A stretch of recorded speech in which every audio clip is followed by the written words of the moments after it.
जो टॉपिक चल रहा है उस पर वीडियो डालो, चल जाएगा। जैसे टाटा सियरा गाड़ी खूब चल रही है, टाटा सियरा पे वीडियो बनाकर डाला और आपका कंटेंट चल पड़ा। पहले गांव में 4-5 लोग अगर बैठते थे तो उसे पंचायत कहते थे, हाँ। और आज उस चीज को पॉडकास्ट कहते हैं। क्योंकि मैंने प्रण लिया है कि 2026 में कम से कम 10,000 एंटरप्रेन्योर बनाने हैं। मेरा एक फ्रेंड है जो कि 70 से 75,000 मंथली कमाता है सिर्फ वीडियो एडिटिंग से ओनली से। नया अपडेट आने वाला है, बहुत जल्दी अप्लाई भी हो जाएगा, जहाँ पर आपको पहले से पता लग जाएगा कि इस पे आपको कम्युनिटी गाइडलाइन स्ट्राइक आ सकती है, कॉर्पोरेट स्ट्राइक आ सकती है। तो as a content creator top 5 income opportunities क्या हो सकती है? हम नहीं करते 7-8 लाख रुपए की बुक्स बिकी मेरे एक वीडियो से। रॉबर्ट टी कियोसाकी तो अमीर दीपक भाई की वजह से बना। ऑलरेडी लोगों को लगता है कि आप लेट हैं, लेकिन मैं कहूँगा आप लेट नहीं हो।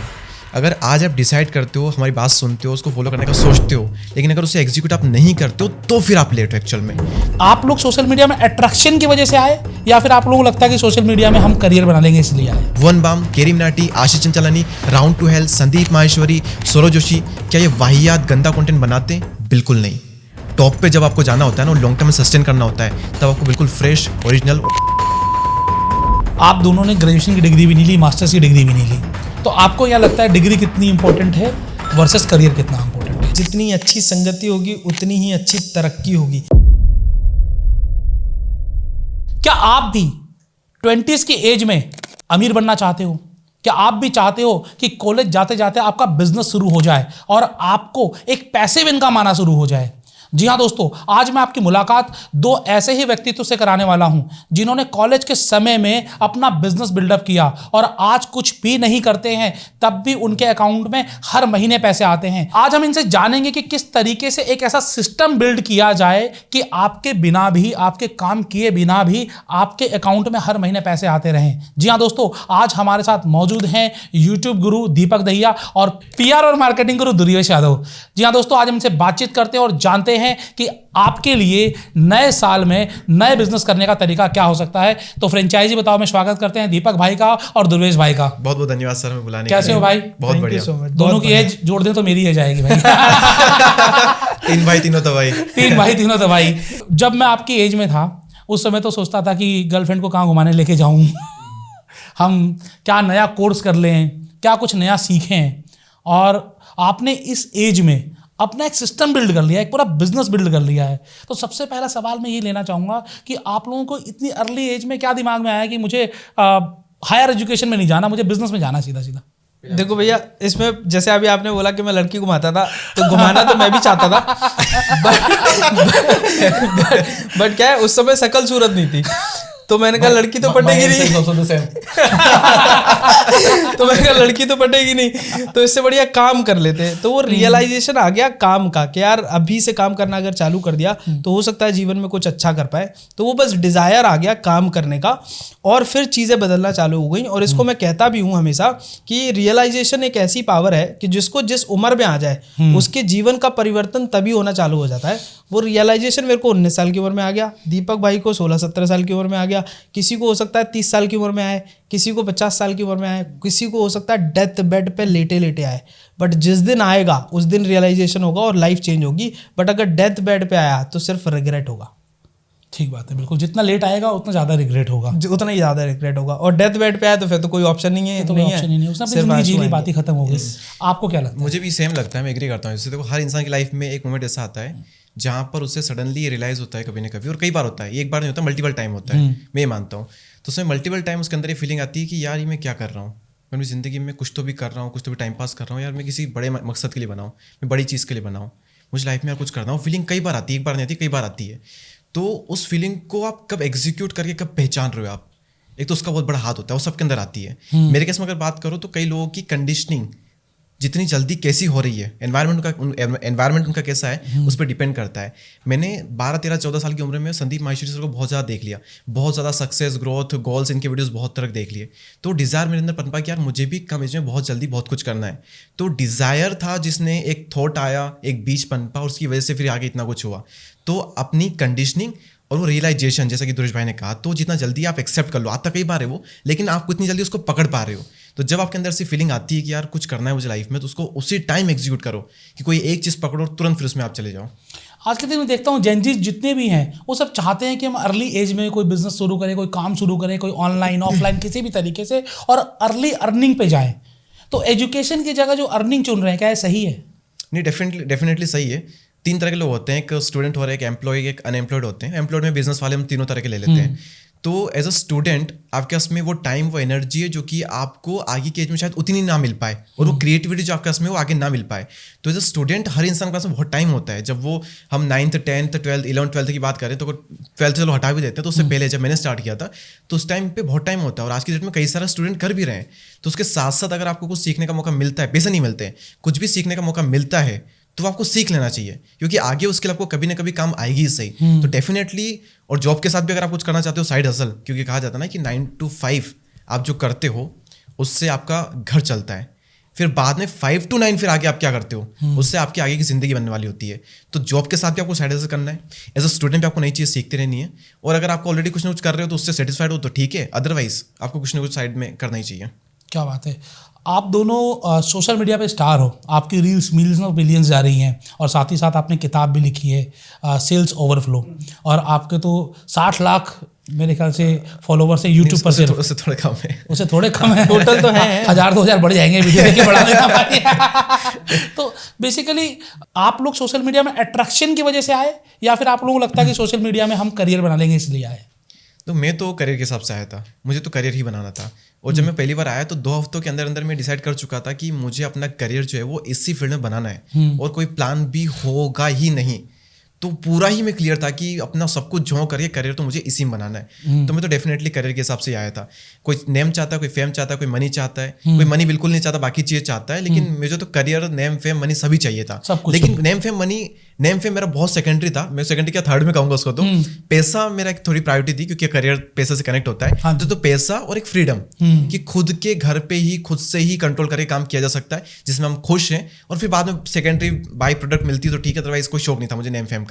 मुझे पैसा चाहिए और एक करियर चाहिए। अच्छा भाई, सारे वही लोग हैं जो इनकम चाहते हैं, जो कमाना चाहते हैं, जो पैसा चाहते हैं। तो आज इससे अच्छा मौका नहीं मिल सकता आपको सीखने का कि किस तरीके से घर में रहकर 1 मैन आर्मी बनकर इनकम की जाती है। आपसे मैं पूछना चाहूँगा कि आपके मन में क्या था कि भाई सोशल मीडिया क्यों? क्योंकि बहुत सारे यंगस्टर्स ऐसे हैं जो इसलिए आ रहे हैं कि मेरा पड़ोसी भी कर रहा है, मेरा ये दोस्त भी कर रहा है, वो दोस्त भी कर रहा है, वो भी इसी फील्ड में एंटर हो रहे हैं, और कई लोग बर्बाद भी हो रहे हैं। मैं आपको जेन्युइनली बताना चाहूँगा। तो कॉलेज में पहली चीज़ तो जो आपने इससे पहले एक सवाल पूछा था कि कॉलेज किस समय पर अगर बच्चा कमा रहा है, तो मैं हमेशा मानता हूँ कि जब कॉलेज में है ना बच्चा, या जब मैं कॉलेज में था, या दीपक भाई जब कॉलेज में थे या स्कूल में थे, हमारे पास जिम्मेदारियाँ बड़ी कम होती हैं उस समय। ना हमारे पास परिवार की जिम्मेदारी है, ना हमारे पास अपने बीवी बच्चों की जिम्मेदारी है। तो उस समय आपका गोल्डन पीरियड होता है एक्स्ट्रा मेहनत करने का। लेट सपोज मैं जब मैं कॉलेज में था तो सुबह 9 बजे चला जाता था, शाम को 5 बजे 6 बजे आ पाता था।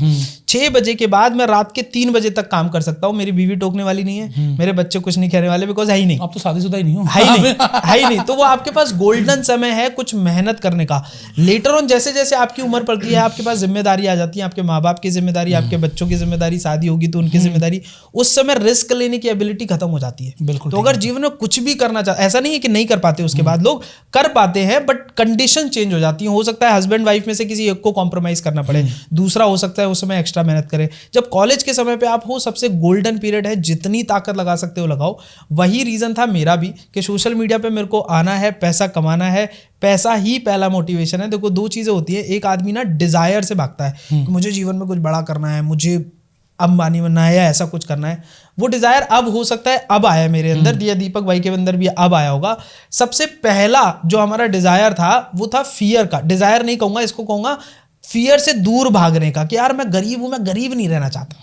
पहले ये नहीं था कि मेरे को अमीर बनना है, नहीं, मैं गरीब हूं बट मैं गरीब रहना नहीं चाहता। बिल्कुल ठीक। मैं बिल्कुल अभी कंडीशन मेरी फाइनेंशियली खराब है, मैं रेस्टोरेंट में बैठ भी नहीं पाता हूं, अच्छे से खा भी नहीं पाता हूं। तो यार ये कंडीशन सुधारनी है। मेरे को नहीं पता मेरे को कि 1000 करोड़ कमाने, बट मेरे को ये कंडीशन में रहना नहीं है। तो आदमी इस फियर को हटाने के लिए भागता है। तो सेम मेरे साथ भी वही हुआ, मैं उस फियर को हटाने के लिए भाग रहा था कि नहीं यार मेरे को गरीब नहीं रहना, तो मैं कहा पैसा कमाना है। तो बस वो पैसा कमाने की रेस में आ गए। बहुत सारे लोग बोलते हैं कि यार एंटरप्रेन्योरशिप क्या आपकी चॉइस थी? नहीं, मजबूरी। कभी कभी एक्सीडेंटल एंटरप्रेन्योर होते हैं ना, तो वो बन गए क्योंकि पैसा कमाना था। गरीबी वाली जो कंडीशन थी उसमें हम ज्यादा रहना नहीं चाहते, तो इसलिए एक्सीडेंटल एंटरप्रेन्योर। बिल्कुल, आपकी बात से मैं बिल्कुल एग्री करूंगा। 35 की एज में जब मैं कुछ क्राइसिस में था, तो पैसे नहीं थे, नौकरी मांगने गया तो 15,000 रुपए से ऊपर की नौकरी नहीं मिल रही थी। तो एक्सीडेंटल मैं एंटरप्रेन्योर बने कि मैंने कहा 15,000 तो मैं कैसे भी कमा लूंगा, कुछ भी बेच के कमा लूंगा। तो वहां से मैंने फ्रेंचाइजी बताओ की शुरुआत की और आज कई सारे 15,000 के लोगों को मैं सैलरी तो दे ही रहा हूँ। यस तो अल्टीमेटली एंटरप्रेन्योर कई बार लोग एक्सीडेंटल भी बनते हैं, इससे मैं कनेक्ट कर पा रहा हूँ। उसके बाद लेकिन क्या होता है, जब एंटरप्रेन्योर लेट्स सपोज कोई बंदा 1 साल 2 साल 4 साल मेहनत कर लगता है ना, तो फिर उस एंटरप्रेन्योर का डीएनए वैसा हो जाता है, फिर उसका मन ही नहीं करता कुछ और करने के लिए, क्योंकि मेरा ब्लड वैसा हो गया, मेरा डीएनए वैसा हो गया, मैं काम करता रहा, मेहनत करता रहा, तो मेरे को आदत लग गई। बोलते हैं ना, शेर के मुंह में खून लग जाए तो लग गया, तो हमारे मुंह में खून लग गया एंटरप्रेन्योरशिप का, तो फिर लग गया, तो आप कुछ और करने का मन हिंदुस्तान के मुंह में लगाना है खून, क्योंकि मैंने प्रण लिया है कि 2026 में कम से कम 10,000 एंटरप्रेन्योर बनाने हैं। क्या बात। और इसमें 10,000 एंटरप्रेन्योर बनाने हैं, 10,000 लोगों को बिजनेस चालू कराना है, और इसमें आप लोगों की बहुत ज़रूरत पड़ने वाली है, क्योंकि जो जेनजीज है ना, ये बहुत बड़ी संख्या है और ये सब लोग कुछ करना चाहते हैं। तो आज आपसे ही सीखेंगे हम कि अगर कोई ऑनलाइन पैसे कमाना चाहता है, हम सीधा पैसे की बात करेंगे, तो ऑनलाइन पैसे कमाने के लिए सबसे आसान तरीका क्या है? ऑनलाइन पैसे कमाने के लिए सबसे आसान तरीका तो ये देखिए, कोई आप स्किल एक्वायर करें सबसे पहले तो, एक ऐसी स्किल जिसके थ्रू आप लॉन्ग टर्म में अच्छा पैसा बना भी सकते हो। कई सारी स्किल इसके थ्रू बनाए जा सकते हैं, मतलब सेम स्किल से कोई पर्सन है जो कि 10-15 हज़ार कमा पाता है, और सेम स्किल से कुछ लोग होते हैं जो कि 1-1.5 लाख भी कमा पाते हैं। हाँ जी, वो सिस्टम का फर्क होता है, यानी कि दोनों में एक्सपर्टीज ऑलमोस्ट सेम है, लेकिन फिर भी पैसे कमाने का अंतर होता है। तो वो होता है सिस्टम को किस तरह से वो फॉलो कर रहे होते हैं। तो पहले तो ये रिकमेंड करूंगा कि वो पहले देखिए कि कौन कौन से स्किल्स है जो कि वो एक्वायर कर सकते हैं, उसके थ्रू अर्निंग कर सकते हैं। तो अगर स्किल्स की हम बात करें, जो मुझे लगता है कि काफ़ी डिमांड में रहेगी, तो वो होगी अगर आप AI सीख पाते हो, AI automation and AI learning, या फिर इस तरह से हम कहें, क्योंकि उसकी बहुत रिक्वायरमेंट है।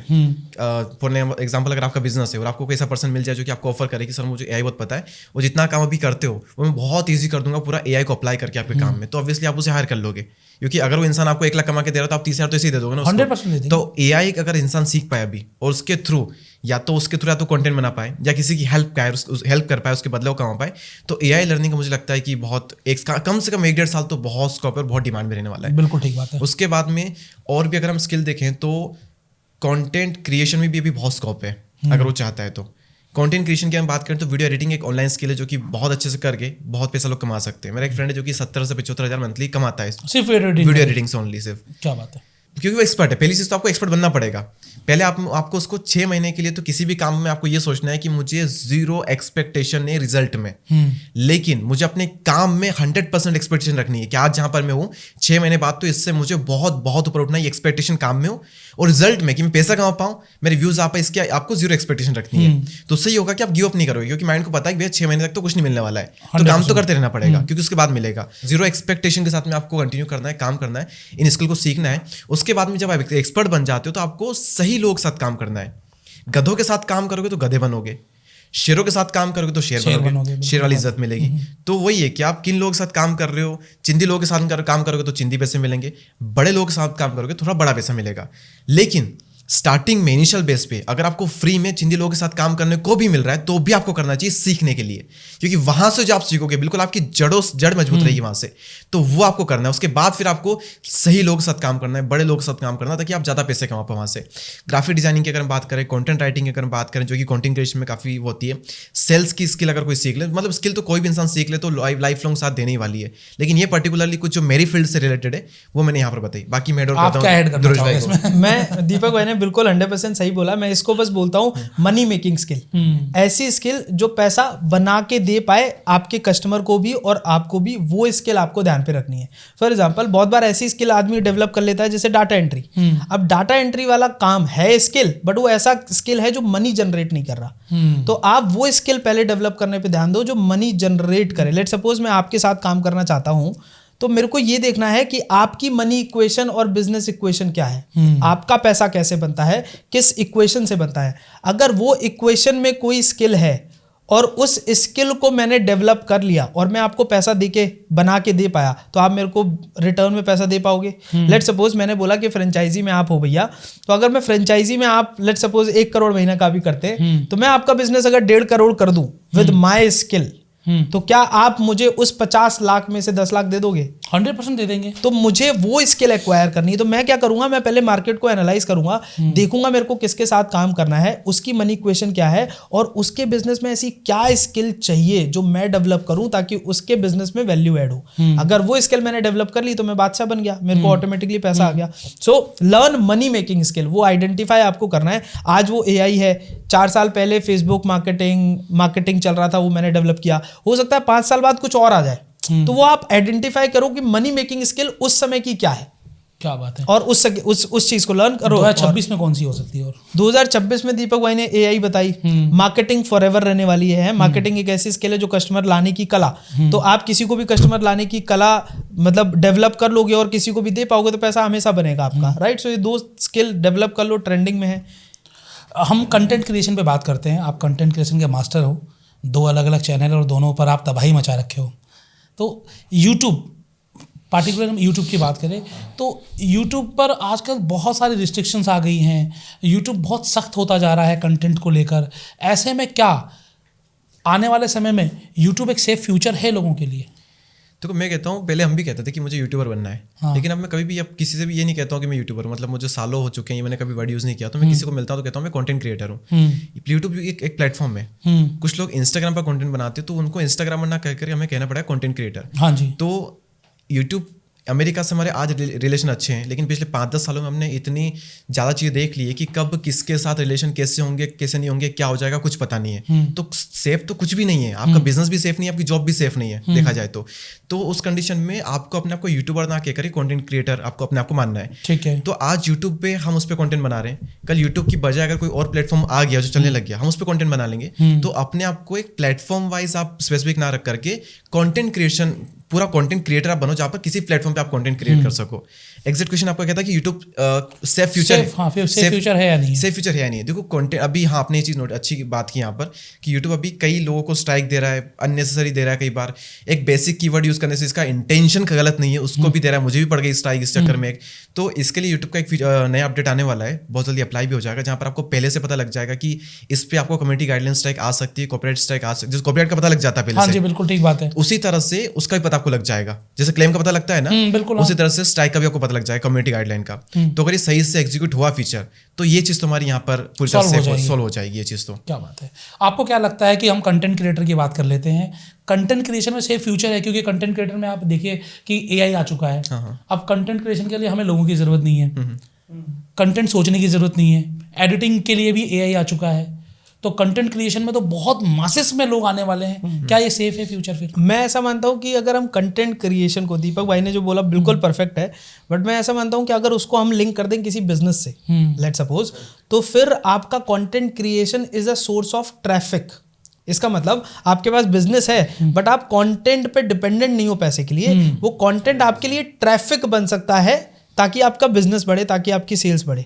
तो अगर आपने लाइकवाइज फॉर एग्जांपल आपने परफ्यूम का बिजनेस चालू कर लिया और आप सोशल मीडिया पे परफ्यूम की टिप्स दे रहे हो, एग्जांपल, राइट, तो मैं कहता हूँ आप हो सकता है आपको इंस्टाग्राम से कमाई आए, बट क्योंकि आप उस फील्ड के आप एक्सपर्ट बन गए, आप परफ्यूम के बारे में बता रहे हो और बाद में अपना परफ्यूम आप लेके आते हो, तो ट्रैफिक डायरेक्टली कन्वर्ट होगा ना आपके परफ्यूम के बायर्स में 100%। तो अगर आप कंटेंट क्रिएशन के साथ साथ कुछ बैकएंड पे अपनी कंपनी स्टार्ट करो, कुछ प्रोडक्ट लाओ, कुछ बिजनेस लाओ, तो आपका ज़्यादा अच्छा बिजनेस मॉडल बन सकता है और आपकी सिर्फ डिपेंडेंसी कंटेंट पे नहीं रहेगी। 100%। और आप लोगों ने ये चैनल पर जो आप देख रहे हैं वीडियो, इस चैनल का बिल्कुल जीता जागता उदाहरण है। हमारे पर व्यूज़ कितने भी आए, लोगों को बिजनेस आ जाता है। करेक्ट। हमने पूरा जो बिजनेस बिल्ड किया फ्रेंचाइजी बताओ का, एक यूट्यूब चैनल से बिल्ड किया। एक छोटी सी शुरुआत की थी, आज एक अंपायर क्रिएट कर लिया है फ्रेंचाइजी बताओ का, सिर्फ और सिर्फ कंटेंट क्रिएट करके। आप इसमें कुछ ऐड करना चाहोगे? बिल्कुल मैं ऐड करना चाहूँगा। एक रियलिटी में आपको एक रियलिटी चेक मैं आपको देता हूँ। यूट्यूब का सबसे बड़ा जो यूजर बेस है, यूट्यूब अमेरिका का प्रोडक्ट है, लेकिन सबसे बड़ा जो यूजर बेस है वो इंडिया है, और इंडिया के 500 मिलियन का यूजर बेस है इंडिया में यूट्यूब पे। और आप पॉपुलेशन आप देखो, यानी कि 50 करोड़, और इंडिया की टोटल पॉपुलेशन अप्रॉक्स 150 करोड़ हाँ, है। बिल्कुल। तो अभी तो आधा भी इंडिया भी एक्चुअल में यूट्यूब पर ढंग से आया नहीं है। तो ये तो बहुत ऑडियंस का आना बाकी है, बहुत अवेयरनेस होना भी बाकी है, क्योंकि गाँव में इतनी एजुकेशन अभी भी पहुंची नहीं है इंडिया में, कुछ गाँव में। तो वहाँ एजुकेशन पहुंचेगी, अवेयरनेस पहुंचेगी, हमारे जो माँ बाप है उनसे बड़े हैं वो इस चीज़ में अब इतना इंटरफेयर करते नहीं है, इंटरेस्ट लेते भी नहीं है। उनको तो वही टीवी पे भैया कोई कथा वथा लग गई, मोबाइल में कोई न्यूज़ चल गई तो ठीक है, लेकिन हम जब बड़े होंगे तो हम तो यूट्यूब पे कहीं ना कहीं फिर भी रहेंगे अवेयर। बिल्कुल तो जब हम बड़े हो जाएंगे, हमारी जनरेशन और आएगी, तो बड़ा जो ऑडियंस बेस है वो अभी भी सोशल मीडिया पे आना बाकी है। और एआई के आने से भी अगर मान लो कि पहले 100 क्रिएटर बनते थे टोटल अच्छे, तो ऐसा होगा कि 60 से 70 बन जाएंगे, 30-40 हट जाएंगे, लेकिन फिर भी 60 से 70 तो बचेंगे ना, क्योंकि आप कितना ही कर लो, आप फाइनेंशियल एडवाइस अगर ले रहे हो, कुछ भी देख रहे हो, तो वहाँ पर आपको चाहिए कि कोई ऑथेंटिक इंसान हो, तो वो ऑथेंटिसिटी की वैल्यू हमेशा रहेगी, लेकिन थोड़ी सी कम हो जाएगी। तो अभी भी मैं मानता हूँ कि आने वाले 5-10 साल कंटेंट क्रिएशन में तो काफ़ी सेफ है। इन फ्यूचर दीपक भाई आप देखना, मैं लोगों को बोलता हूँ जैसे मार्केटिंग में कि अपना डिफरेंशिएशन क्रिएट करो। आज इन फ्यूचर एआई के ज़माने में ना ह्यूमन टच डिफरेंशिएशन बनेगा। इसका मतलब लेट सपोज कोई कंपनी है जो एआई से आपको सर्विस डिलीवर कर रही है, versus there is a company जो ह्यूमन टच आपको दे रही है, तो आप हमेशा ह्यूमन से इंटरेक्ट करना ज़्यादा प्रेफर करोगे। Exactly right. तो जैसे जैसे चीज़ें चेंज हो रही हैं, डायनेमिक्स चेंज होते हैं। बहुत बढ़िया बात की। तो हम लोग कंटेंट क्रिएशन पर थोड़ी सी और डीप बातें कर लेते हैं। अब मान लीजिए किसी को कंटेंट क्रिएटर बनना है, ठीक है, तो as a content creator top 5 income opportunities क्या हो सकती हैं? इसका तो वैसे ऑलरेडी हम डिस्कस कर चुके हैं, पर अगर मैं वेज बताऊं तो एक तो या तो ऐसा है कि आपकी नीश, आपका जोनरा ऐसा, कैटेगरी ऐसी है जहां पर आप बहुत ज़्यादा व्यूज़ गेन कर सकते हो, या तो मान लो कि आप यूट्यूब के सौरभ जोशी बन सकते हो, जहां पर आपकी हर वीडियो 5-10 मिलियन व्यूज़ आ जाए, फिर कम ज़्यादा इतने नहीं तो एटलीस्ट फिर भी अच्छे खासे व्यूज़ आपके आ जाए मंथली, तो फिर आपकी व्यूअरशिप से काफी अच्छी अर्निंग हो सकती है, और सिर्फ व्यूअरशिप ही आपका मेन सोर्स भी बन सकता है। तो या तो आपकी बहुत बड़ी व्यूअरशिप हो, जहाँ पे बहुत बड़े ऑडियंस हो, तो वहां से आपका अच्छा पैसा बन जाता है यूट्यूब एडसेंस के थ्रू, या फिर आप एक स्पेसिफिक नीश और सही नीश, जैसे कि मान लो फैशन आपकी नीश हो सकती है, उसके साथ आपका फाइनेंस हो सकता है, हेल्थ आपकी नीश हो सकती है, या फिर पर्टिकुलर कोई भी हो सकती है। ऐसी नीश जहाँ पर ब्रांड सबसे ज़्यादा पैसा इन्वेस्ट करता है, जो कि मैंने बताया इनमें, ब्यूटी में, हेल्थ में और फाइनेंस में, जहाँ पर बहुत ज़्यादा पैसा माना जाता है। तो ऐसी आपकी नीश है और आपकी ब्रांडिंग सही है, उस केस में अगर आपकी थोड़ी बहुत भी अच्छी व्यूअरशिप है, तो वहाँ पर आपको ब्रांड डील से बहुत अच्छा पैसा मिल जाता है। जहाँ पर ब्रांड्स आता है, हेल्थ का कोई ब्रांड आया, फाइनेंस का कोई ब्रांड आया, और उसको आप प्रमोट करते हो और उसके आपको डायरेक्टली पैसे मिलते हैं। उसके बाद में अगर एफिलिएट होती है, एफिलिएट मार्केटिंग या तो आप अमेजोन के थ्रू कर सकते हो, और इनिशियल बेस पे कई सारे मैं देख रहा हूँ शॉर्ट्स चैनल वाले क्या करते हैं, यूट्यूब टैगिंग का एक फीचर आया है जहाँ पर आप डायरेक्टली यूट्यूब के थ्रू प्रोडक्ट टैग कर सकते हो, मिंत्रा और फ्लिपकार्ट से। तो यूट्यूब टैगिंग के थ्रू भी आप काफ़ी अच्छा पैसा कमा सकते हो, एक वो फीचर हो सकता है। या फिर मान लो ये माइक है, या फिर मान लो कोई फ़ोन है, या फिर मेरा जैकेट मैंने पहन रखा है, मैं कहता हूँ कि आपको अगर मेरा जैकेट अच्छा लगता है तो अमेजोन से मैंने परचेस किया, लिंक डिस्क्रिप्शन में, आप जाकर खरीदो। मान लो आपके 50-60 हज़ार व्यूज़ आ जाते हैं, और बहुत कम लोग भी खरीदते हैं, बहुत ज़्यादा नहीं लेकिन खरीदते हैं, तो उससे भी आपको अच्छी इनकम जनरेट हो जाती है, क्योंकि अगर 500-700 लोग भी खरीद लेते हैं तो ओवरऑल बहुत अच्छा जनरेट होता है। और ऐसे महीने में 5-10 वीडियो आपने बना दी, और उसमें से 1-2 वीडियो अच्छी चली गई, तो उससे बहुत अर्निंग हो जाती है। मैं बताता हूँ, मैंने एक बुक पे वीडियो बनाया, रिच डैड पुअर डैड पे, 5 मिलियन व्यूज़ गए उस वीडियो पे। अब नहीं करते, 7-8 लाख रुपए की बुक्स बिकी मेरे एक वीडियो से। क्या बात, इतना बड़ा हुआ से। मैंने एक वीडियो बनाया माइक पे, 3 से 4 लाख रुपए के माइक बिके उससे। तो मैंने लाइटिंग लाइव एग्जांपल, मैंने लाइटिंग पे वीडियो बनाया। रॉबर्ट टी कियोसाकी तो अमीर दीपक भाई की वजह से बनाया। एक आधा % इक्विटी मांग ले उनसे। तो वो तो इसी उससे बताया मैंने, कब 3 साल 4 साल पहले वीडियो बनाया था, आज तक उसकी हफ्ते में मंथली मेरी कुछ ना कुछ उससे इनकम थोड़ी बहुत आ ही जाती है, छोटी बहुत। तो एफिलिएट्स आप कर सकते हो। उसके बाद में जो सबसे बड़ी चीज़ होती है कि अपना खुद का प्रोडक्ट आप सिंक कर दो, लिंक कर दो अपने एग्जिस्टिंग नीश से, कि आपको डिपेंड ना रहो आप यूट्यूब पे ब्रांड डील्स पे आप डिपेंड ना रहो। और मान लो आपका हेल्थ का नीश, आपका फाइनेंस का नीश है, तो आप अपना ही कोई प्रोडक्ट जो कि आप लोगों को रिकमेंड कर सको, सेल कर सको। यहाँ क्या हो रहा है, ये मैंने अमेजोन से लिया है तो मैं आपको बेच रहा हूँ, क्यों ना मैं अपना ही बना करके डायरेक्ट लोगों को सेल करूँ, ज़्यादा प्रॉफिट। अगर मेरी फैशन की नीश है तो मैं फैशन की नीश है, लोगों को सिखाऊंगा 2026 में फैशन कैसे करें, अच्छे जैकेट्स कैसे पहने, क्या ड्रेसिंग सेंस होना चाहिए। हेल्थ का अगर मेरा नीश है, बता दूँ भैया, अगर आपको कॉन्स्टिपेशन है, कुछ भी चीज़ है, आपको माइग्रेन है, तो उसके लिए हमारी कंपनी ने, हमने ही एक इतनी जड़ी बूटी मिला करके दवाई बनाई है, तो खुद का ही बिजनेस बनाओ। तो वो एक बहुत बड़ी चीज़ हो जाती है फिर, तो वहाँ पर तो फिर आपका पूरा बिजनेस एम्पायर खड़ा होता है। तो वो सोर्स हो सकता है। अगर आपको ऑलरेडी एग्जिस्टिंग बिजनेस चल रहा है, मान लो आपको जूते की दुकान है, कपड़े की दुकान है, तो आप फिर उसकी वीडियो बनाओ और ऑल ओवर इंडिया में आप डिलीवरी करो। जैसे उन्होंने एग्जांपल दिया ना परफ्यूम का, गुरु नानक परफ्यूम यूट्यूब पे एक चैनल है, महाराष्ट्र में अमरावती में उनकी शॉप है, उनके यूट्यूब पे 3,500 से 4,000 फॉलोवर्स है, वो परफ्यूम की वीडियोस बनाते हैं, और 500, 1,000, 2,000, 3,000 ऐसे कुछ उनके एवरेज व्यूज से ज़्यादा नहीं है। महीने के 3.5 से 4 लाख रुपए कमाते हैं वो। उनकी परफ्यूम का साइज आई थिंक 500, 1,000 से लेके 10, 15, 20, 25 हज़ार तक है। 1,000, 2,000 लोग भी उनकी वीडियो देख लेते हैं, 25-30 लोग भी उनके 2-3-4 हज़ार के परफ्यूम ले लेते, तो अच्छी खासी इनकम हो जाती है उनकी। तो 5-10-15-20 वीडियो बना देते हैं महीने में से ही किसी परफ्यूम पे, उनका अच्छा खासा बिजनेस हो जाता है इसी चीज़ से। तो ऑलरेडी जो एग्जिस्टिंग बिजनेस है, अगर उसको आपने कनेक्ट कर दिया तो बहुत अच्छी बात है, नहीं तो कंटेंट क्रिएट करो और नया बिजनेस क्रिएट करो और उसको आप लिंक करो, जैसे सुरेश भाई ने कहा था। तो ये इससे बड़ा कुछ नहीं हो सकता, क्योंकि यहाँ पर ना आप डिपेंड नहीं हो किसी पे। वो ना तो व्यूअरशिप पे डिपेंडेड है कि बहुत बड़ी व्यूअरशिप चाहिए, ना किसी ब्रांड डील पे कि यार कोई परफ्यूम आकर मेरे को स्पॉन्सर करे, नहीं, मैं परफ्यूम बेचूंगा ना खुद के ही, वो परफ्यूम पे ब्रांड डील्स पे डिपेंडेंट नहीं है, एफिलिएट पे डिपेंडेंट नहीं है, प्रोडक्ट ही खुद का, खुद ही एफिलिएट खुद ही करो सब कुछ, तो उससे भी डिपेंडेंट नहीं है। तो यहाँ पर फ्रीडम रहती है और कोई डिपेंड नहीं हम किसी पे। तो ये सारे सोर्सेस होने चाहिए मेरे अकॉर्डिंग। और आपको व्हाइट लेवल कोई बिजनेस बनाना है, प्रोडक्ट, जो प्रोडक्ट चाहिए व्हाइट लेवल आपके ब्रांड के साथ बनाकर मैं दूंगा। आप कुछ ऐड कर रहे थे, कॉन्ट्रैक्ट फ्रेंचाइजी बताओ। तो इसमें एक ऐड ऑन कर देता हूँ। लेट्स सपोज मेरे को इंस्टाग्राम से कमाना है ना, तो मैंने क्या किया, वीडियो स्किल डेवलप करी, अपनी एडिटिंग स्किल, एंड अब मैं रील फॉर्मेट में अपनी वीडियो एडिटिंग स्किल दिखा रहा हूँ सिर्फ कि देखो ऐसी मैंने एडिट करी है। एंड लेट्स सपोज मैंने किसी बड़े बंदे को रीच आउट किया कि देखो मेरी प्रोफाइल जाके I edit these kind of videos. तो अब क्योंकि उसने मेरा पोर्टफोलियो यूज, इसको मैं कहता हूँ use Instagram as your portfolio, कि आपने अपने इंस्टाग्राम को पोर्टफोलियो ऐसा बना लिया कि अब आप किसी को रीच आउट करते हो तो वो बंदा आपकी प्रोफाइल पे जाएगा, वो आपका पोर्टफोलियो देखेगा एंड खुद ही वो आपके साथ काम करना चाहेगा। तो आप वो करो। दूसरा, ग्राफिक डिजाइनिंग फॉर एग्जाम्पल आप जाते हो तो अच्छे अच्छे लोगोज बना के अपने इंस्टाग्राम प्रोफाइल पे डालो, फिर ऐसे लोगों को रीच आउट करो जो ग्राफिक्स या जो लोगो डिजाइनिंग ढूंढ रहे हैं, तो ऑटोमेटिकली वो आपका पोर्टफोलियो देखेंगे और आप पे रीच आउट करेंगे, राइट। बिल्कुल निश मार्केटिंग में चले बिल्कुल गए। निश मार्केटिंग में चले गए। तो इसमें आप व्यूज मैटर ही नहीं करते, मैं कहता हूँ 500 व्यूज आए, बट मैटर ही करता है आप जिसको रीच आउट कर रहे हो उसने आपका वीडियो देख लिया ना कि यार ये बंदा अच्छा है, एडिटिंग अच्छी कर रहा है या फिर ग्राफिक अच्छा बना रहा है, तो आपको बिजनेस मिल गया। एक ही व्यू से हो सकता है वो 5,000 10,000 का आपको लोगो डिजाइन। लाइव एग्जांपल है, जब आज से करीबन 3.5-4 साल पहले की बात है, एक बंदे ने मेरे को कॉन्टेक्ट किया थंबनेल डिजाइनिंग के लिए। तो मैं मैसेज को देख के क्या ही फायदा होता है, मैसेज बहुत सारा आता है, तो मैंने तुरंत प्रोफाइल पे क्लिक किया, उसकी 1-2 डिजाइनिंग मैंने देखी, मैंने क्या इसने खुद के फोटोज वगैरह बहुत अच्छे कलेक्ट कर रखे और बहुत अच्छा एडिटिंग का लग रहा है स्किल इसका, तो मैंने उसको काम दिया, उसने अच्छा ही रेट किया, हमने लॉन्ग टर्म में काम किया। फिर मैंने उसको, मेरे कई सारे नोन थे, उनसे 5 से 7 लोगों से अलग अलग कनेक्ट कराया, और बड़ी बड़ी कंपनी के साथ में काम करता है। जस्ट बिकॉज उसने मुझे कनेक्ट किया, उसने अपनी प्रोफाइल अच्छी बना रखी थी, और फिर मेरे कनेक्ट में आकर के उसने बहुत लोगों से कनेक्शन बनाया। तो वो इंडिया के कई सारे टॉप क्रिएटर के थंबनेल वगैरह बनाता है, और वो वीडियो यूट्यूब पे आज लॉन्ग वीडियो 8-8, 10-10, 15-15 मिलियन व्यूज पर जिसके उसने थंबनेल बनाए, मेरे सेकंड चैनल के ज़्यादातर थंबनेल उस बंदे ने बनाए।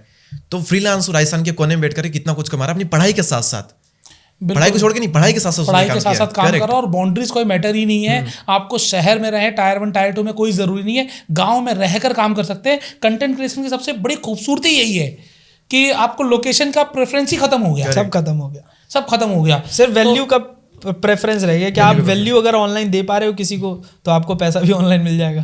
तो यहाँ पर आपने 5 बिजनेस बताए, पहले तो व्यूअरशिप से कमा लो, दूसरा ब्रांड डील से कमा लो, तीसरा अफिलिएट करके कमा लो, चौथा अपना खुद का बिजनेस बिल्ड कर लो, और साथ ही साथ 5वां आपके पास जो स्किल है उस स्किल को सेल करके भी आप पैसा कमा सकते हो। तो बेसिकली सिर्फ कंटेंट क्रिएशन में ये 5 नहीं है, ऐसी बहुत सारी हो सकती है। आप ध्रुवेश यादव और दीपक भैया का चैनल फॉलो करो, वहाँ पर बहुत कुछ मिलने वाला है आपको। अब हम आते हैं आगे कंटेंट क्रिएशन के ऊपर। बिजनेस अपॉर्चुनिटी समझ में आई, इनकम अपॉर्चुनिटी समझ में आई, लेकिन करें कैसे, ये एक बड़ा दिक्कत है। 100 लोग चैनल बनाते हैं, किसी एक का चलता है, शायद मैं कम बोल रहा हूँ, बहुत लोग बनाते हैं, चलता बहुत कम लोग, इसी ऑफिस में हो जाते हैं, इसी ऑफिस में हो जाते हैं। तो बेसिकली क्यों नहीं सक्सेस कर पाते हैं लोग कंटेंट क्रिएशन में?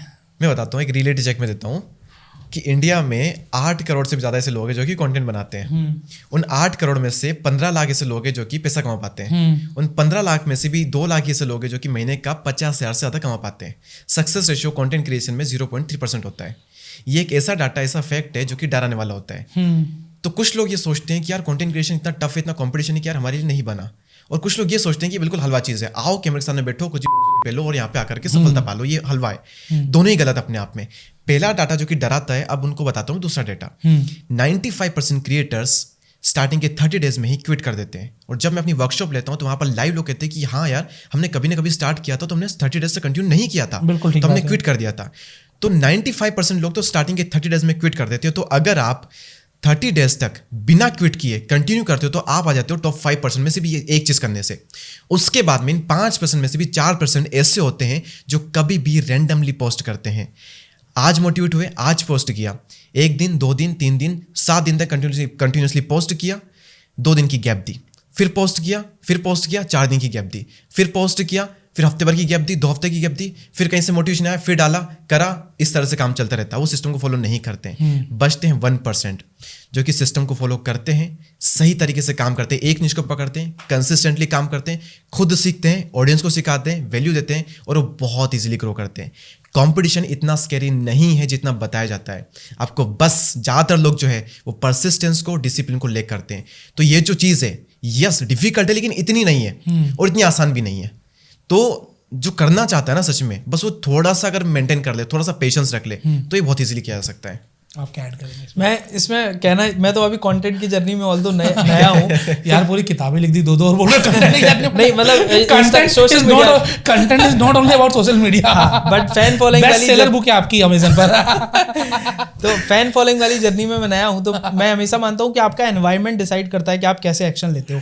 तो मैं अभी तक सोशल मीडिया का इस्तेमाल करता था टू गेट क्लाइंट्स, जो मैंने आपको एग्जांपल्स दिए, बट फिर आपके शरण में मैं आया, दीपक भाई से दोस्ती हुई, तो जब आप लोगों से सीखा तब मैं कंटेंट डालना चालू हुआ। और दीपक भाई ने बोला ना कि 95% लोग क्विट कर देते हैं, तो पहले मेरा ऐसा रहता था कि 10 दिन कंटेंट डाला, बाद में छोड़ दिया, बट अभी डालने लगे कंसिस्टेंट। एक हमारे भाई है राहुल भाई, उनके मदद से डालने लगे कंटेंट, तो आप देखो मिलियंस में व्यूज़ चलने लग गए।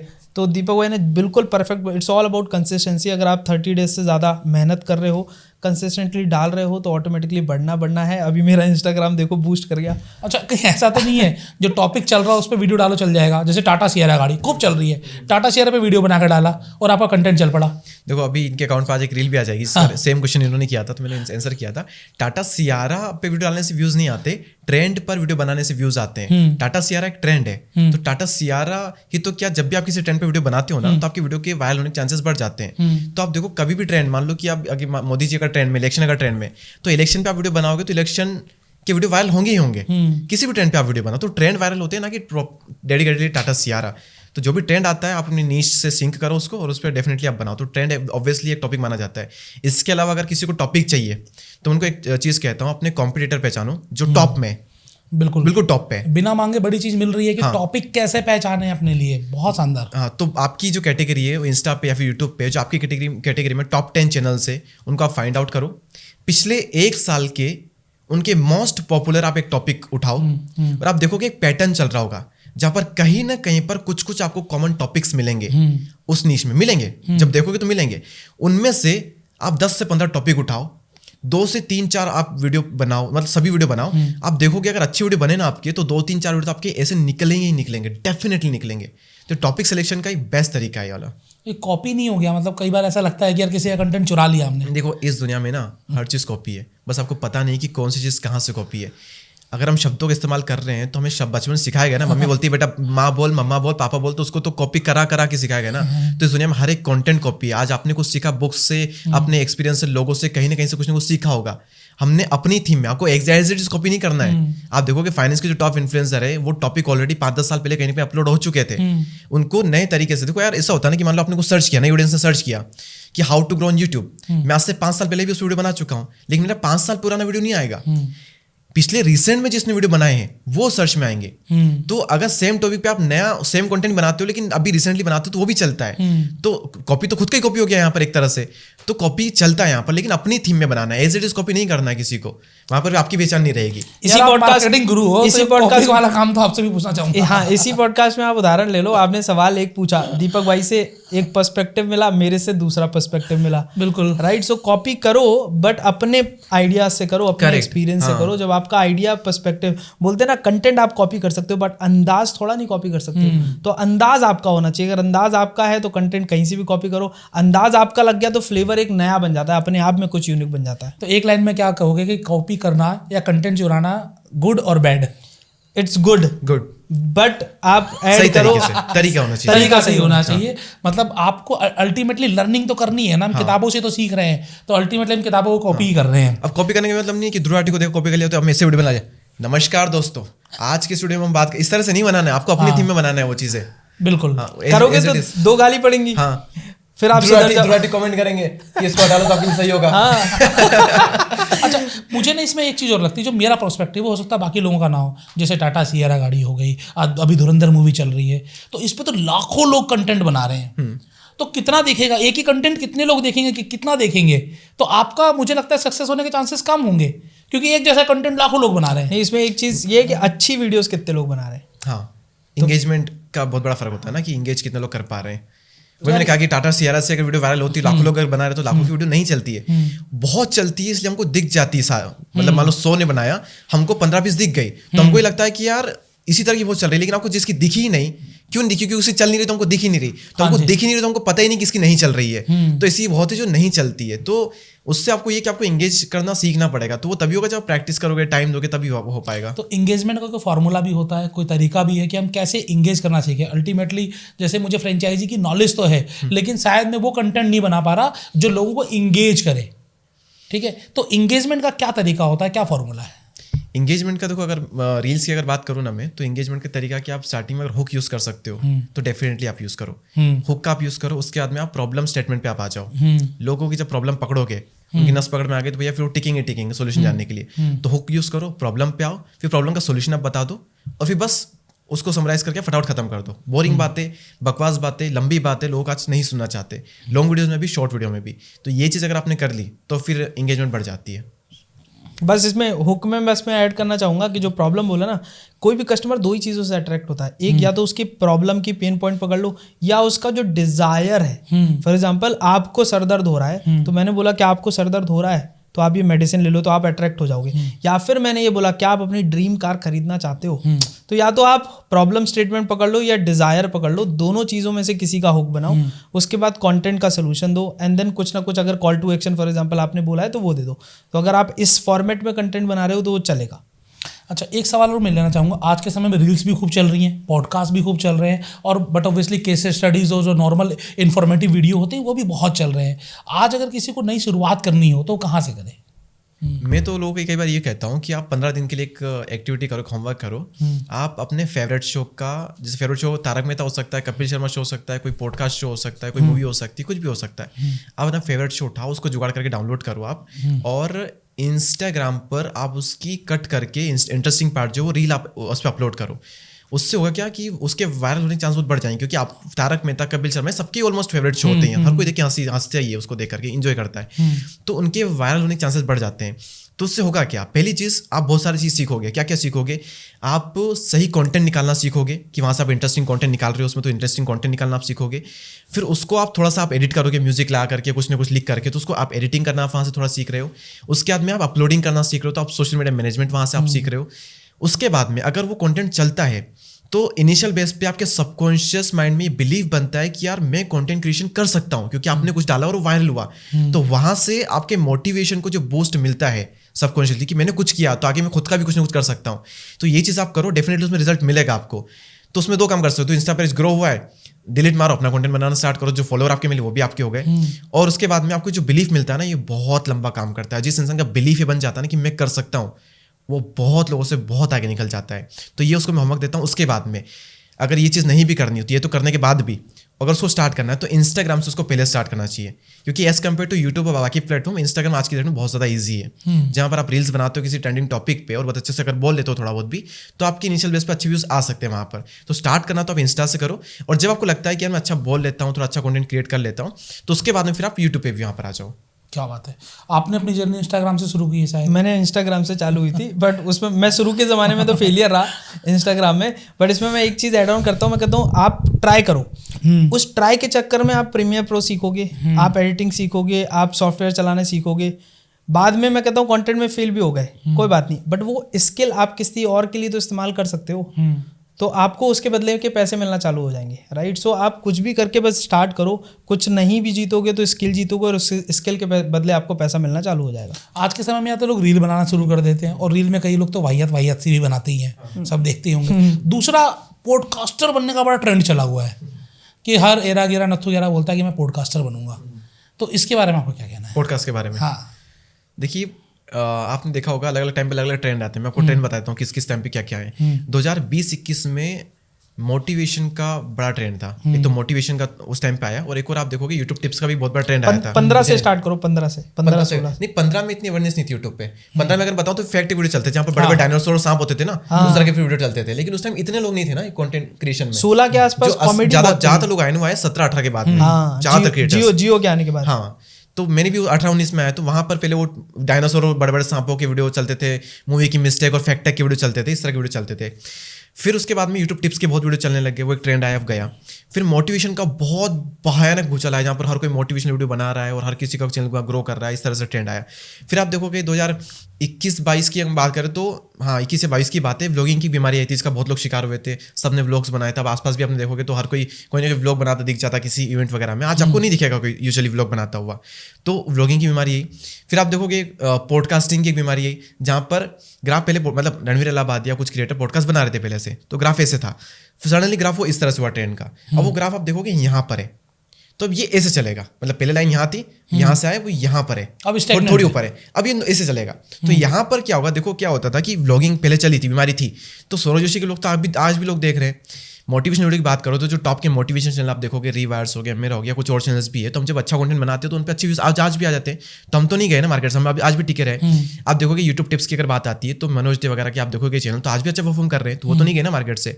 तो जो अच्छा कंटेंट बनाएंगे, जो क्योंकि देखो पॉडकास्ट ऑलमोस्ट इंटरव्यू जैसा ही हो रहा है, तो इंटरव्यू तो यार सालों साल से चलते आ रहे हैं, बिल्कुल, तो सालों साल आगे भी चलेंगे, लेकिन सबके नहीं चलेंगे। इसमें जो अच्छा कर पाया फिर उसके चलेंगे। क्या बात है। What you would like to add? कुछ छोड़ा ही नहीं। कुछ छोड़ा ही नहीं। दीपक का भाई यही होता है जब पहले मास्टर को मिल जाए। दीपक इज एक्सपर्ट। तो ये तो हर कोई जानता है भाई, यूट्यूब की बात हो, कंटेंट क्रिएशन की बात हो, तो दीपक इज द एक्सपर्ट। आप क्या सजेशन करना चाहोगे लोगों को? आप दोनों से सजेशन लेना चाहूँगा। आज अगर 2026 में कोई कंटेंट क्रिएशन की जर्नी शुरू करना चाहता है तो उन्हें क्या स्टेप्स फॉलो करने चाहिए, क्या सजेशन रहेंगे उनके लिए? आप स्टार्ट करो यार पहले। हाँ बिल्कुल। नहीं तो फिर दीपक को छोड़ेगा नहीं। मेरा एक्सपीरियंस ये कहता है कि कंटेंट क्रिएशन की जर्नी आपको अगर स्टार्ट करनी है, उससे पहले आप स्किल्स पे थोड़ा ज़्यादा फोकस करो। रीज़न बिकॉज यूट्यूब या इंस्टाग्राम या कोई भी प्लेटफॉर्म आपको अगले 1 साल, 1.5 साल, 2 साल तक हो सकता है पैसा ना दे। लेट्स सपोज अगर कोई बंदा है वो दिल्ली में रह रहा है और अपना कॉलेज छोड़ के आया है एग्जाम्पल, या फिर वो अपने घर से भाग के आया, तो उसका बेसिक एक्सपेंस रहने का ही 25-30 हज़ार 50 हज़ार होगा। तो इंस्टाग्राम से वो कमाई आपको शुरू में नहीं हो सकती। तो उसकी बजाय अगर आप कोई स्किल डेवलप कर लो, उस स्किल से आपको पैसा आने लग जाए, लॉन्ग टर्म में यूट्यूब और इंस्टाग्राम बिल्ड करते रहो ताकि आपकी लॉन्ग टर्म में बिजनेस बिल्ड हो, फैन फॉलोइंग बिल्ड हो, एल्गोरिदम अच्छी चीज़ें चले, तो आप ज़्यादा अच्छा बिजनेस क्रिएट कर पाओगे। नंबर 1, अगर आप कहीं छोटे शहरों से स्टार्ट कर रहे हो, छोटे शहर में हो, आपके पास उतने खर्चे नहीं है, then you have a full responsibility of taking 100% risk कि भैया कंटेंट में पूरा उतरता हूँ। रीज़न बिकॉज मेरे पास कोई ज़्यादा एक्सपेंसेस नहीं है। तो आप कंटेंट की जर्नी स्टार्ट करो और पैसा कमाना आप धीरे धीरे करके चालू कर दोगे। तो based on your experience, based on your current situation, उस सिचुएशन के हिसाब से आप डिसाइड करो कि कैसे आप आगे बढ़ोगे। इसमें बहुत अच्छी चीज़ ऐड करना चाहूँगा कि बहुत लोगों को लगता है कि कोविड को भी ऑलमोस्ट 5 साल हो गए हैं और 6 साल 7 साल भी हो जाएंगे आने वाले टाइम बाद में, तो ऑलरेडी लोगों को लगता है कि आप लेट हैं। लेकिन मैं कहूँगा आप लेट नहीं हो। अगर आज आप डिसाइड करते हो, हमारी बात सुनते हो, उसको फॉलो करने का सोचते हो, लेकिन अगर उसे एग्जीक्यूट आप नहीं करते हो तो फिर आप लेट हो एक्चुअल में। तो आज अगर आप वीडियो देख रहे हो और स्टार्ट करना चाहते हो तो आज आप लेट नहीं हो, लेकिन अगर एक्शन नहीं लेते हो तो आप फिर बहुत लेट हो जाओगे। तो अगर आपकी इच्छा है कुछ भी करने की तो अपनी इच्छाओं को दबाओ मत, उसको आप शुरू करो। जो मन में आता है वो कंटेंट बनाना आप स्टार्ट करो। करते करते आप बहुत कुछ सीखोगे। उसके बाद में कई लोग दब दब कर कंटेंट बनाते हैं। इनिशियल बेस में हमारे अंदर कैमरे का फियर होता है, माइक का फियर होता है। ऐसा लगता है कि यार मेरे आस पड़ोस वाले जो मेरे वीडियोस देखते हैं वो क्या सोचेंगे, मेरी फीमेल फ्रेंड वीडियो देखती है वो क्या सोचेगी, मेरे पेरेंट्स, मेरे रिलेटिव्स वो वीडियो देखते हैं तो वो क्या सोचेंगे, वो क्या, कोई कुछ नहीं सोचेगा। सब लोग अच्छा ही कंटेंट आपसे चाहते हैं, पूरी दुनिया आपसे वैल्यू चाहती है। आप देखो ना, हम बात करते हैं कई बार कि यार आज की डेट में धमाल, चुप चुप के, हंगामा, इस तरह की मूवीज नहीं बनती, हेराफेरी वगैरह नहीं बनती। हम क्यों बोलते हैं सिर्फ बात है क्योंकि यार हमको कॉमेडी चाहिए। हम चाहते हैं कि आज भी ऐसी मूवी बने, नई मूवी बने जिनको देख करके बिल्कुल ही नया देखने को मिले और बिल्कुल हंसी हमें आए। तो हम कॉमेडी चाहते हैं, हम वैल्यू चाहते हैं, हम बिजनेस के बारे में सीखना चाहते हैं, फाइनेंस के बारे में सीखना चाहते हैं, नया नया कंटेंट। तो हर कोई इंसान सीखना चाहते हैं। तो आप उन लोगों के बारे में सोचो जो कि इस तरह कंटेंट चाहते हैं। तो आप उन हजारों, लाखों, करोड़ों लोगों के बारे में सोचो जो कि आपका फ्यूचर में कंटेंट देखने वाले हैं, जो कि आपकी वैल्यू लेने वाले हैं। उनके बारे में आप सोच कर कंटेंट बनाओ। तो वो मिशन अगर आपका है नेम फेम मनी से हट करके, तो वो मिशन आपको लॉन्ग टर्म में साथ देगा और लॉन्ग टर्म के लिए आपका मोटिवेशन बूस्ट करेगा। तो उस मिशन को लेकर के चलो, ये बाकी चीज़ें बाय प्रोडक्ट है और ये बहुत आपको मिल जाएगी और एक टाइम बाद फिर आपका इनसे मन भी उठ जाएगा। तो उस बड़े मिशन को लेकर के चलो, दबो मत, खुल करके बोलो, सही बोलो और लोगों की लाइफ बहुत वैल्यू ऐड करो। अच्छा, आज के समय में देख रहा हूँ बहुत सारे लोग, मतलब कि मेल्स एंड फीमेल्स बोथ, वो मीम्स वीडियोस बनाते रहते हैं घर में बैठ कर और लगता है कि मैं एक दिन वायरल हो जाऊंगा। ये कितना सही है, कितना गलत है? बेसिकली इसको लोग क्रिंज कंटेंट कहते हैं। अच्छा। और हाँ, तो कई लोग इसको क्रिंज कहते हैं, लेकिन मैं उनसे कहता हूँ ना कि यार क्रिंज नहीं होता कुछ भी। जो हर एक डेफिनेशन होती है अच्छे कंटेंट की, बुरे कंटेंट की। तो जो हमारे लिए क्रिंज जो हो सकता है वो किसी और के लिए क्रिंज ना हो सकता है कि हम व्लॉगिंग को भी क्रिंज बोले, जहाँ पर लोग कुछ तो भी घर की चीज़ें दिखा रहे हैं तो उसको हम क्रिंज बोल सकते हैं। लेकिन आपके ही बच्चों के लिए या फिर किसी पेरेंट के बच्चों के लिए वो क्रिंज नहीं है, उनके लिए तो वो असली कंटेंट वही हो गया, तो उनके लिए वो क्रिंज नहीं हुआ। अगर मान लो कि कोई कॉमेडी कंटेंट बना रहा है, मीम का कंटेंट बना रहा है, जो हमारे लिए क्रिंज है क्योंकि हम प्रोफेशनल कंटेंट बनाते हैं, तो हमारे लिए मान लो क्रिंज हो गया। या फिर इस हमारा कंटेंट जो देखते हैं उनको भी वो क्रिंज लग सकता है, ऑडियंस को भी क्रिंज लग सकता है, लेकिन वो क्रिंज नहीं है। कोई बंदा जो कि जॉब से मान लो थकार के आ रहा है, काम से थकार के आ रहा है, और अगर वो 1-2 घंटे बैठ करके उस तरह की कॉमेडी वीडियो देख ले क्योंकि उसे अच्छा लग रहा है देख करके, भले वो हमारे लिए क्रिंज हो, तो उसके लिए वो क्रिंज नहीं है। तो क्रिंज की डेफिनेशन सबके लिए अलग अलग हो जाती है। कुछ लोगों के लिए पॉडकास्ट क्रिंज हो सकता है, जहाँ वो कहें कि यार आज तो क्या बन गया, जब भी माइक उठा करके बैठ जाते हैं कुछ ही बातें करने लग जाते हैं, तो उनके लिए वो क्रिंज हो सकता है, लेकिन वो सबके लिए क्रिंज नहीं है। कितने लोग कमेंट करते हैं बकैती कर रहे हैं। हाँ, माइक उठाया चालू। कि पहले गांव में 4-5 लोग अगर बैठते थे तो उसे पंचायत कहते थे, और आज उस चीज को पॉडकास्ट कहते हैं। तो इस तरह कई सारी कमेंट्स हमको मिलेगी। तो क्रिंज कुछ नहीं होता, जो भी इंसान जो भी कंटेंट बना रहा है वो सही बना रहा है, और कहीं कोई कहीं पर भी है तो किसी न किसी रीजन की वजह से, कुछ को छोड़कर कुछ आपको मिलेंगे जो कि बिल्कुल ही वाहियात गंदा कंटेंट बनाकर वायरल चले कि हमको उस पर फोकस नहीं करना है। क्योंकि कितने हैं ऐसे इंडिया के टॉप क्रिएटर का आप नाम लो, मैं नाम लेता हूँ, Bhuvan Bam, Carry Minati, Ashish Chanchlani, round two hell, Sandeep Maheshwari, Saurabh Joshi, क्या ये वाहियात गंदा कंटेंट बनाते हैं? बिल्कुल नहीं। टॉप पे जब आपको जाना होता है ना, लॉन्ग टर्म में सस्टेन करना होता है, तब आपको बिल्कुल फ्रेश, ओरिजिनल और सही साठ कंटेंट बनाने वाले मिलेंगे। गाली देना ओरिजिनल है यार? नहीं, गाली देना अगर वो बात करें, नहीं वो सही है, क्योंकि कहीं ना कहीं मान लो मैं भी वो कंटेंट एंजॉय करता हूँ, दुर्ज भाई भी वो कुछ तरह कंटेंट एंजोय करते होंगे, और आप शायद आप एक आपकी एज अलग है, गाली वाले कंटेंट आते ही अक्सर सामने। देखो इसमें बस ऐसा है कि 99% जो आज नॉर्मल लोग हैं, 20 साल के, 18 साल के दिल्ली वाले लोग, वो हमेशा गाली देना प्रेफर करते हैं। तो इस चक्कर में बहुत सारे क्रिएटर्स गाली बनाने लग गए ताकि लोग वैसा कंज्यूम करें। बट अगर आप एल्डर पर्सपेक्टिव से देखोगे, फैमिली पर्सपेक्टिव से देखोगे, तो ये गलत है। क्योंकि अगर एक बाप अपनी बेटी के साथ कंटेंट देख रहा हो और अचानक से ऐसा कंटेंट आ जाए तो वो गलत है। बट जितने भी लोग यंग हैं उनको मज़ा आता है, इसलिए वजह से ऐसे क्रिएटर्स बनाते हैं। तो इसमें कुछ रॉन्ग राइट लोगों के हिसाब से, मेरे हिसाब से न्यूट्रल है, आपके हिसाब से 100% रॉन्ग होगा, बिकॉज फैमिली है। ये डिपेंड करता है किसके हिसाब से। अब धुरंधर मूवी आई है, उसमें गालियां तो यही सी, हाँ, तो वो मूवी फिर गलती होगी एक तरह से पूरी। लेकिन उसको एक कैटेगरी मिल गई ना, 18 साल से छोटे बच्चों को वहां पर एंट्री करने नहीं दे रहे। हाँ, तो एटलीस्ट सेंसरशिप तो है, लेकिन यहाँ पर कंटेंट क्रिएशन में तो कोई सेंसरशिप ही नहीं है। इसमें गवर्नमेंट को कुछ करना चाहिए। लेकिन फिर भी देखो देखनी हो तो धुरंधर भी देख ही लेगा ना। हाँ, बट ऑब्वियसली देखने के लिए तो फिर डार्क वेब है ही ना। आप इनकॉग्निटो मोड पे जाकर कुछ भी कर सकते हो। There is everything for everyone. लेकिन फिर भी हम लोग एक समाज में बंधे हुए हैं। आपको क्या लगता है कि एक कंटेंट क्रिएटर की सोशल रिस्पॉन्सिबिलिटी क्या होनी चाहिए कि उसकी वजह से यार किसी की लाइफ बर्बाद ना हो जाए, कोई बहुत बड़ा ही वो ना हो जाए। उनको लगता है कि गाली तो आप देखोगे आजकल हर कहीं पर, आप नॉर्मली अपनी सोसाइटी वगैरह में किसी न किसी वैसे भी नॉर्मली बात करते हो, आपके दोस्तों वगैरह में भी चली जाती होगी। दोस्तों में तो क्या क्या चलता है यहाँ पर रिवील नहीं कर सकते। तो अगर उससे बहुत बड़ा इंपैक्ट ना पड़े, और उससे अगर लोग कॉमेडी, जैसे कि हमने अगर देखे हैं तो उसको सुनकर के हम हंसे ही, हमने कॉमेडी ही फील की है, तो उससे हमारे में कोई नेगेटिव इंपैक्ट नहीं आया, पॉजिटिव ही आया। तो उससे कोई बहुत नेगेटिव इंपैक्ट ना आ जाए, बस आपको उस पर फोकस करना है। भाई क्या ऐड करोगे इसमें? मैं इसमें ये कहना चाहूँगा, देखिए आज कंटेंट जैसा आप कंज्यूम करते हो ना, वैसा ही हमारा देश बनता है। अगर हमारा देश गालियाँ कंज्यूम कर रहा है तो गालियों वाला ही देश बनेगा।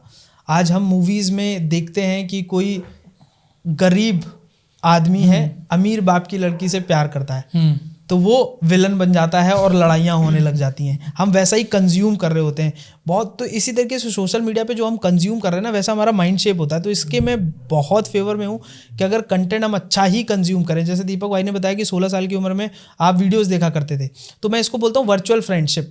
जब हमारे पास अच्छा एनवायरनमेंट है तो हम अच्छा बनते हैं, बट जब हमारे पास अच्छा एनवायरनमेंट अभी है नहीं, तो मैं कौन सा एनवायरनमेंट क्रिएट कर सकता हूँ? By watching videos and bye consuming content. मैं बुक्स अच्छी पढ़ सकता हूँ, मैं वीडियोस अच्छी देख सकता हूँ। अगर मैं गाली वाला कंटेंट देखूंगा तो मेरा माइंड वैसे ही बनेगा। तो आप देखो कि जो लोग गाली दे के वीडियो बना रहे हैं उनका करियर तो बहुत अच्छा जा रहा है, बट जो गाली सुन रहे हैं आप उनको देखो, करियर उनका बन ही नहीं रहा है, क्योंकि गाली सुनने वाले खराब ही हैं। बट जो अच्छी वीडियोस देख रहे हैं, जो मोटिवेशनल वीडियोस देख रहे हैं, जो कंटेंट अच्छा कंज्यूम कर रहे हैं, बनाने वाले का भी करियर जा रहा है और जो सुन रहा है उसका भी करियर उठ रहा है। एग्जांपल देता हूँ आप ही के केस में, जाने कितने लोग आपके व्यूअर्स ऐसे होंगे जो बोलते होंगे कि आशीष भैया आपकी वजह से मैंने वो बिजनेस स्टार्ट किया और मेरा करियर बन गया। दीपक भाई को जाने कितने लोग बोलते होंगे कि मैंने आपकी वो चील वाली वीडियो देखी थी और यार मेरे अंदर वो फायर जगी और मेरा करियर बन गया। ये आपको इम्पैक्ट डेवलप करना है, नहीं तो एंटरटेनमेंट में तो गाली सुनोगे, मजे लोगे, एंजॉय करोगे, कुछ नहीं बनेगा। चलो सर, कुछ आपसे पर्सनल बातें कर लेते हैं थोड़ी थोड़ी सी। आप दोनों ने ग्रेजुएशन की डिग्री भी नहीं ली, मास्टर्स की डिग्री भी नहीं ली, तो आपको क्या लगता है डिग्री कितनी इंपॉर्टेंट है वर्सेस करियर कितना इंपॉर्टेंट है? डिग्री मेरे हिसाब से इम्पॉर्टेंट है इंडिया में अगर आप रह रहे हो, बट सफलता के लिए इम्पॉर्टेंट नहीं है। जैसे कि आप तो सफल हो, आपके पास डिग्री भी नहीं है। हाँ, तो मैं बोल ही नहीं रहा, सफलता के लिए आपको इंपॉर्टेंट नहीं है। सफल आप बिना डिग्री के भी हो सकते हो, बट अगर मैं आप मतलब कोई आम इंसान होगा वो बोलेगा डिग्री लेनी चाहिए, अगर तेरे पास समय है तो ले ले। पहली चीज़, जैसे मैंने कॉलेज में स्टार्ट किया तो मैं कॉलेज में पढ़ते पढ़ते कुछ ऐसा कर लिया जब मेरे को स्केल करने के लिए डिग्री छोड़नी पड़ी। अगर मैं स्केल नहीं कर पाता या कुछ डेवलप नहीं कर पाता तो मैं डिग्री छोड़ता नहीं। तो मैं कॉलेज में पढ़ते पढ़ते सफल हो गया थोड़ा सा, इसलिए मैंने डिग्री छोड़ी। अब मान लो कोई आदमी कहता है कि मैं डिग्री छोड़ देता हूँ, मैं तो ऐसे ही सफल हो जाऊंगा, नहीं, किसको पता है? तो रिस्क मत लो, तुम्हारे मम्मी पापा को भी नहीं पता कि तुम सफल हो पाओगी कि नहीं, राइट? सो अगर आप अपने ऊपर कॉन्फिडेंट हो तो बढ़िया। तो जैसे मैं नहीं था तो मैंने कॉलेज में पढ़ते पढ़ते ट्राई किया, मैं ट्राई करता रहा, सफल हो गया तो डिग्री छोड़ दी। तो डिग्री लो, और मैं कहता हूँ सफल भी हो जाओ तो भी ले लो। इसको बिजनेस लैंग्वेज में कहते हैं अपॉर्चुनिटी कॉस्ट। आप ये देख लो कि डिग्री की कॉस्ट ज्यादा है या आपकी सफलता की कॉस्ट ज्यादा है। और मैं ऐसा मानता हूँ, आप इस भारत देश में रह रहे हो ना, तो डिग्री की जरूरत आपकी आधार कार्ड की तरह है। जैसे आज आधार कार्ड आप रख रहे हो ना, ऐसे डिग्री रख लो अगर रखनी पड़ रही है तो। मैं थोड़ा कॉन्ट्रैडिक्ट करूंगा। मैं MCom, MBA, BCom honours from prestigious college of India, ठीक है ना, और आज मेरी डिग्रीज कहाँ है मुझे नहीं पता है।